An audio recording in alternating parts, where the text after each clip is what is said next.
and welcome to another Lawn Fawn video. Today we're going to be showcasing our new set Harvest Season that's set to release on September 16th at midnight Eastern, and we're focusing on it on the blog today, lawnfawn.blogspot.com, and the design team has all these great samples, and there's a chance to win this set, and the blog post before that has a chance to win all three that we're going to be releasing this week. So that's really exciting. Winning free stuff is awesome, so make sure you go over there and leave a comment. Today I just wanted to show some of the things of this set that's perfect for fall, Thanksgiving, your place cards for your Thanksgiving dinner, sending cards to friends that have really been there for you. I think that's always really nice to do at Thanksgiving. And also we tried to make the set a little versatile too. Obviously it is fall and Thanksgiving centric, but we want you to be able to use your stamps all year round. I'm a stamper too, so I know I always like it when I can use stamps for different things. So let me just show you some of the stuff we have going on with this set. One of my favorite parts of it is this sentiment, "You are a blessing to me," which I just think is such a beautiful sentiment. And it's very Thanksgiving, but at the same time, it could be used year-round. You could use this in May for someone who did a really kind favor for you, and it would be the perfect sentiment on the card. Just change up the colors and the images, and it's perfect. So here's the stamp, and I really love this handwriting that we used here for this one. I just think it looks really nice. So it's just a nice sentiment, and I love that you can use it year-round. Now another thing that you can use year-round from this set is we have some sort of, I call them little wind swirls in this set, and you can see this is what they look like.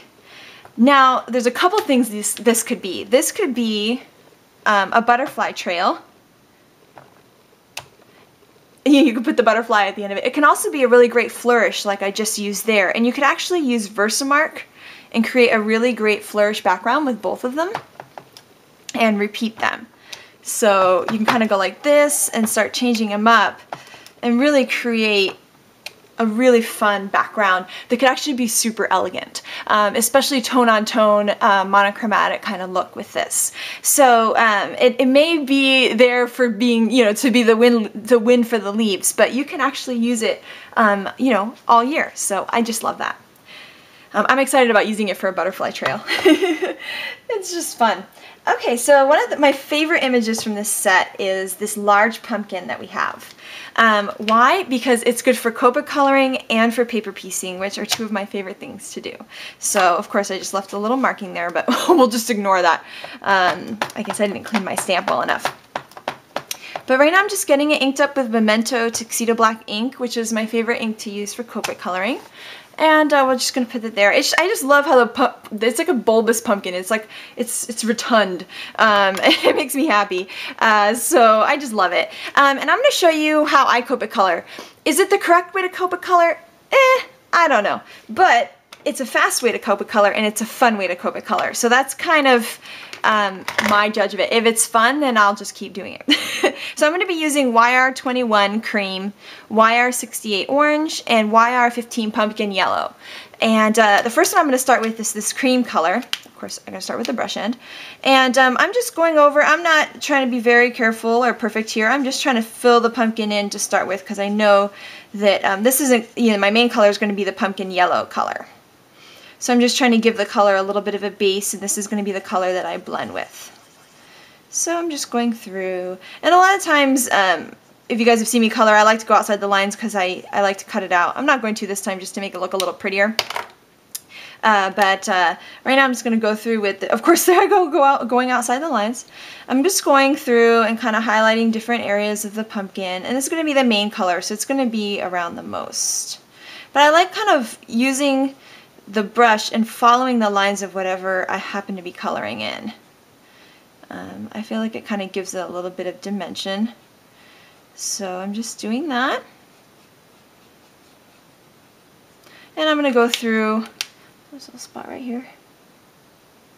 I'm going to go through and blend with the lighter color, the cream that I started off with.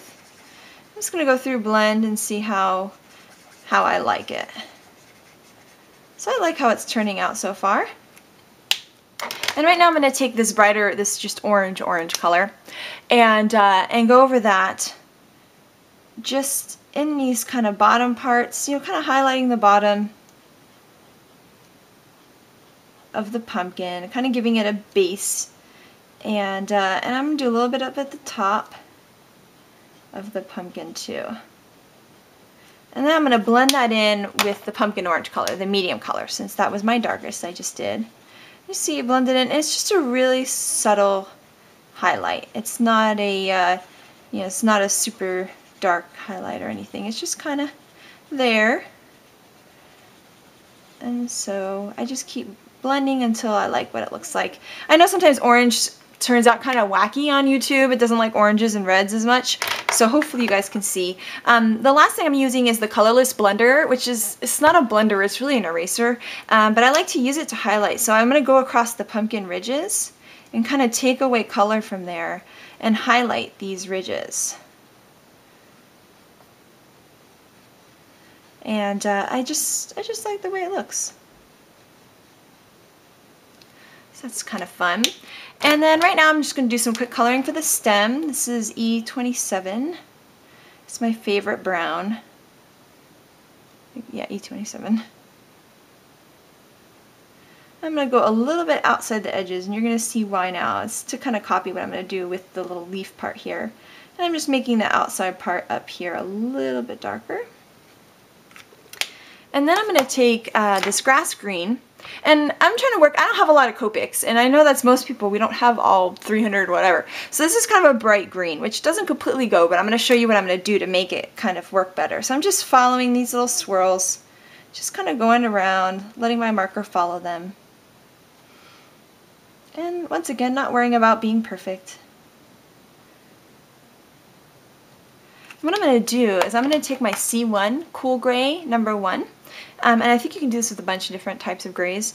And I like to go over that green color with the gray. And as you can see right now, the gray, look how much duller that green is than that one. And now it kind of matches my pumpkin a little bit better. So I was able to take a green color that was the only one that I had and have it go there. And this brown, I'm going to run the gray over it too, especially over on the part where I kind of went outside the lines there to match the going outside the lines that we're doing over here. And now it kind of matches the pumpkin a little bit better. So there's that there. And I'll just show you a couple other things from the set. We have fall leaves in this set. I'm not showing you everything because I want you guys to go to the blog and see the design team samples. They're just beautiful. There's a really cool cornucopia. You have to see some of the girls coloring on it is wow. Way better than I could ever color, that's for sure. But we have all these fall leaves, and they can be the focus, the focal point of your card, or you could create a really fun background with them. And that's what I'm going to show you now, is we have some outline leaves like this one, and then some solid leaves like this.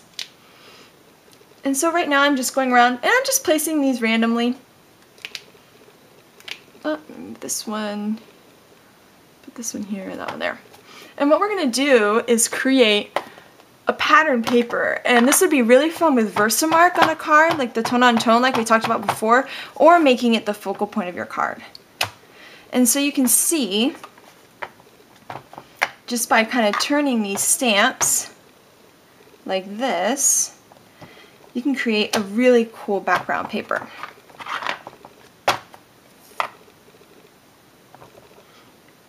And then what you could do is actually fill up an entire piece of paper this way, and then have it to cut apart to use for your cards. And that would be a really fast way to mass produce too, because this is the season of mass producing now. We're talking about Thanksgiving and Christmas and all these other holidays. So, that's kind of where we're going here. So this is just one more showing of that. And you can see what a cool pattern that is, and you could color in the leaves or you could leave them out. You could use a nice rust orange. I'm just using the black because that's what was out here and it shows up well on the camera. And so it's just a really fun thing to do, and I just think it's fun to kind of stamp randomly around and create something that way. You can even overlap the leaves and do all sorts of things.